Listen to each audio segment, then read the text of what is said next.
Assalamualaikum warahmatullahi wabarakatuh. Good morning. Alhamdulillahirabbil alamin. Thank you for opportunity so I can join in this international conference ICBB 2020 International Conference on Bioscience and Biotechnology 2020. This time, allow me to present the result of our research with title Profiling and Histopathology Features of Top 3 Cases of Extrapulmonary Tuberculosis in West Nusa Tenggara. Background: TB infection still cause high mortality rate in the world. In 2017, TB caused died in 1.3 million people and caused infection to 10 million people. WHO Global Report 2018 said that Indonesia include in 20 highest burden TB country in the world. Data of Indonesia Ministry of Health in 2018 said that there were 1,017,290 cases in Indonesia. In West Nusa Tenggara 2018, 19,247 patients of tuberculosis increased from 5,931 in 2014.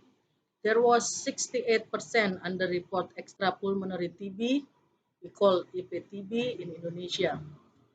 Extrapulmonary TB can infect to any organ. Tuberculosis in neck. Tuberculosis is the most location extrapulmonary TB. Highest prevalence lymphadenopathy TB in developing country in Southeast Asia in HIV/AIDS. Histopathology feature is one of golden standard to diagnose of extrapulmonary TB. Microscopic features extrapulmonary TB consist of well-organized granuloma and poorly organized granuloma. The aim of the research is to define profile of top 3 cases of extrapulmonary tuberculosis with histopathology features in West Nusa Tenggara since May 2010 until February 2020. The method of the research is an observational descriptive study using data patient of extrapulmonary tuberculosis in private hospital with Siti Hajar Hospital Mataram and District Hospital in West Nusa Tenggara Provinsi Hospital. The result is there were 1,817 extrapulmonary tuberculosis in West Nusa Tenggara in May 2010 until February 2020. Top 3 location of organ were from neck, breast, and large intestine. There were 1,362 cases of extrapulmonary tuberculosis from neck, breast, and large intestine. Cervical lymphadenitis tuberculosis in 1,153 patients, with 84.7%, mastitis tuberculosis in 193 patients, with 14.1%, and colitis tuberculosis in 60 patients, with 1.2%. Dominated by women with 894 patients, with 65.7%, in 21 until 30 group of age, with 26%, and 40 patients from Center Lombok is the highest burden location, with 30.07%. In microscopic examination, show well-organized granuloma in 988 patients with 72.6% and poorly organized granuloma in 374 patients with 27.4%. And for the detailed microscopic examination, show necrotic material in 1,295 slides with 75%, show epithelioid cell in 966 slides with 70.9%, and histiocyte cell in 382 slides, 28%.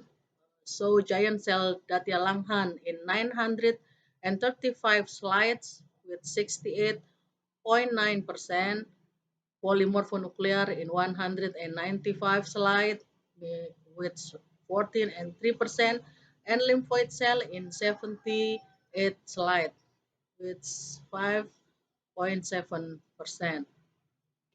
This one is the picture of well-organized granuloma. We can look necrosis caseosa in the middle of the picture and surrounded by epithelioid cell lymphoid, the little one,